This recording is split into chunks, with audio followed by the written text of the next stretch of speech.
Hey everyone, let's take a look at question number 46 from your chapter 17 bookwork. It is like the spawn of the devil, and I want to make sure that I never assign this question ever again. All right, but let's take a look here.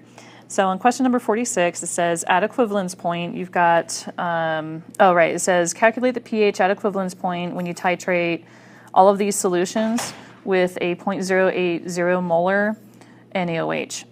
So the thing that I want to make sure we review is what equivalence point means. At the equivalence point, the number of moles of acid will be equal to the number of moles of base. All right, so we have perfectly titrated so that the number of moles of acid and base are the same. So the thing that is going to wrap your head around this whole problem is the idea that the volume times molarity is going to give you moles. So if we take the volume of the acid and then we multiply it by molarity of the acid, that technically will give us moles, right? Because molarity times volume is moles. So technically what I've done here is I've said that moles of acid is equal to moles of base. So in the problem itself, it says that all of these crazy solutions in part A, B, and C are being titrated, quote, with the 0.080 molar NaOH. What that means is that the sodium hydroxide is technically your titrant and is the stuff in the burette that you're dropping down into solution. So the problem doesn't tell us exactly how much NaOH it takes to make it to the equivalence point. So at this point, it may seem as though it's impossible to solve anything right now. So we have to get really creative. So put your thinking caps on. So what we've got to do is, this is kind of fun. This is just the thing that I was just showing you. The moles of acid is equal to moles of base. But what I'm going to do is I'm going to kind of rearrange this. The volume of the base, so this guy right here, okay, is equal to the volume of the moles of acid basically divided by the molarity of the base. I just rearranged it. And if you look at part A, okay, so come to part A, they have given you the ion in question is hydrobromic acid, or HBr. So HBr is your acid, right? And we're just trying to rearrange this formula basically because we don't know how much of either one of them there is. So, but anyway, we'll get to the reason why I'm doing this in just a second. This is like creative thinking, and I really would never have expected you guys to like take it this far.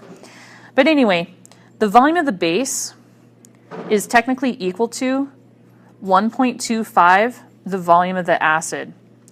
And that just comes from creatively rearranging this formula right here. Pretty crazy, huh? So 0.100 divided by 0.80, right? And you see how volume of the acid is on the numerator, so it stayed. Anyway, this particular concept that the volume of the base is equal to 1.25 the volume of the acid, that's going to be true for all of these problems because the molarity, you see how they're always adding 0.100 molar of the compound with 0.080 molar of the NaOH. So this ratio right here is always going to remain true for parts A through C. All right, so don't forget that as the titration is being formed, the total volume of the solution is constantly changing, okay? So the total volume of the solution at the equivalence point is technically equal to the volume of the base plus the volume of the acid, right? Well, we just figured out that the volume of the base is technically 1.25 times the volume of the acid. So, just to reiterate, I'm going to stick this piece right here in to that, so that the total volume is now the volume of the acid plus 1.25 times the volume of the acid. See how you have acid and acid in there? Haha. So however much acid I put in there, and we can just assume that for every one part of this, like for every one of these, you will need to add 1.25, to compensate for the volume of the base. So your total volume forever is going to be 2.25 times the volume of the acid. All right, and that right there is also going to be true for each and every one of these experiments for part A, B, and C. Now, here's the part that you should connect with. Each of these substances, in part A, you've got HBr, in part B, you've got lactic acid, and in part C, you've got the sodium hydrogen chromate. Each one of those substances in those problems, they may or may not have a weak acid or a weak base. Now, if they do have a weak acid or a weak base, they're going to make a conjugate acid or a base that's really strong, because weak acids and weak bases make really strong conjugate acids and bases. So as long as you have a strong acid with a strong base being titrated, that equivalency point is going to hit at a pH of 7. But if you don't have like a strong acid or a strong base, then the pH at the equivalency point is going to be pushed either higher or lower than 7. And the power, basically, of whatever salt is being created between the weak acid, strong base, or the strong base and the weak acid, whatever the salt is, that salt may or may not have the power to push the pH at the equivalency point. So it's all about determining what the heck the salt is and whether or not the salt has a conjugate acid or base that is strong. So let's move on. In the first problem, part A, you've got hydrobromic acid. Hydrobromic acid is is reacted with your sodium hydroxide. So HBr and NaOH are both strong. So you're making sodium bromide. Neither of those ions, sodium or bromide, come from weak acids or weak bases. So they're conjugate acid and conjugate base of strong acids and bases. So, but we're going to follow through with this thought process that I started you with. Remember, at the equivalency point, the moles of the acid is equal to the moles of the base, right? Therefore, what we can say is that, you see how this part right here, molarity times volume is moles. That is the moles of your acid divided by the total volume. That's going to give us like molarity of the salt at equivalency point, because the acid is a direct correlation to the salt. Everything is a 1-to-1 mole ratio. So however much acid is being made, that is also equivalent to the amount of salt that is being made. All right, because it's all 1-to-1. All right, so drop down here and you see what I did.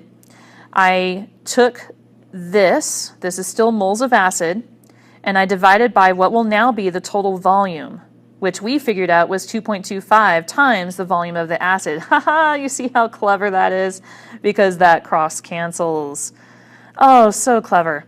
So the molarity of the acid in part A, and for all of them actually, the molarity of the acid is going to be 0.100 molar HBr, so I stuck that on the top. And then I just stuck the value 2.25 down on the bottom. And voila, there is the concentration of the salt. So now that you know the concentration of the salt and you are also identifying the salt, you just have to ask yourself, do either of these ions affect the pH at equivalency? Do they have the power to push the acidity or the pH balance off of 7? And no and no. Neither of those ions are capable of pushing the pH, so we can say for part A that the pH at equivalency is going to be 7 because it came from a strong acid and a strong base. But in part B, that is not the case. In part B, you have a salt being formed between lactic acid and sodium hydroxide. All right, the sodium ion I'm not too terribly concerned about, but this ion, that one will push. So you see this salt, got sodium, and then you got the anion from lactic acid.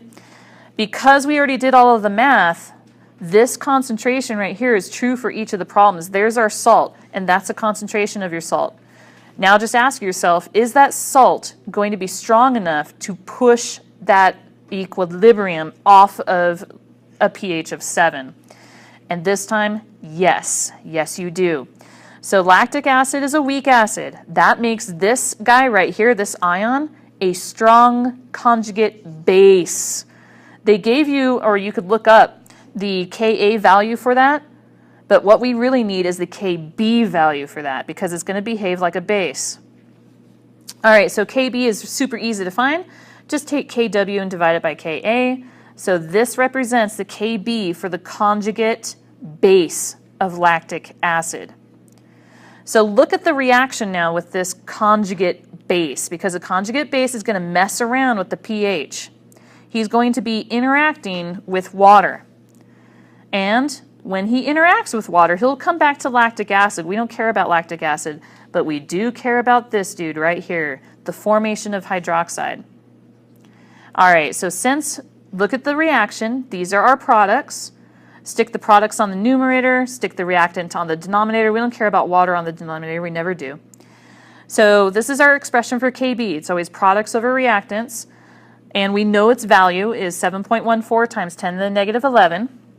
And just remember, at equilibrium, the moles of your acid reacted is going to be equal to the moles of base that is reacting.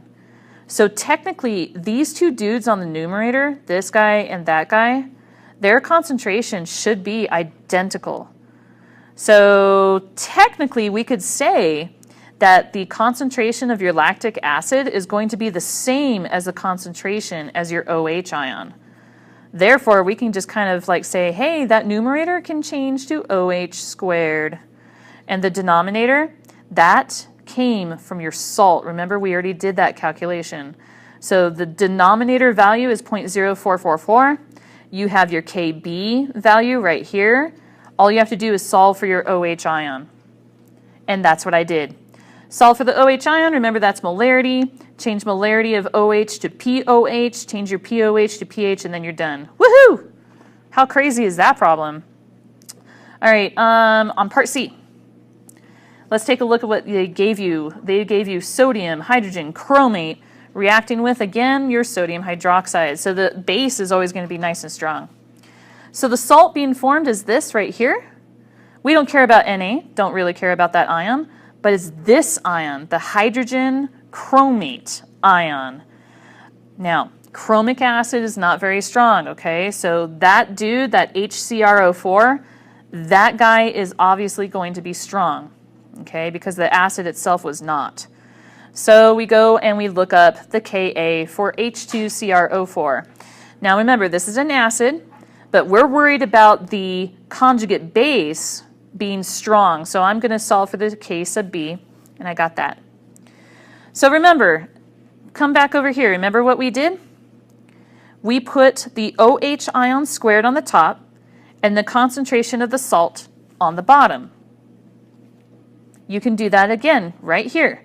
So the OH ion squared becomes the concentration of the salt times your Kb. Pretty cool, huh?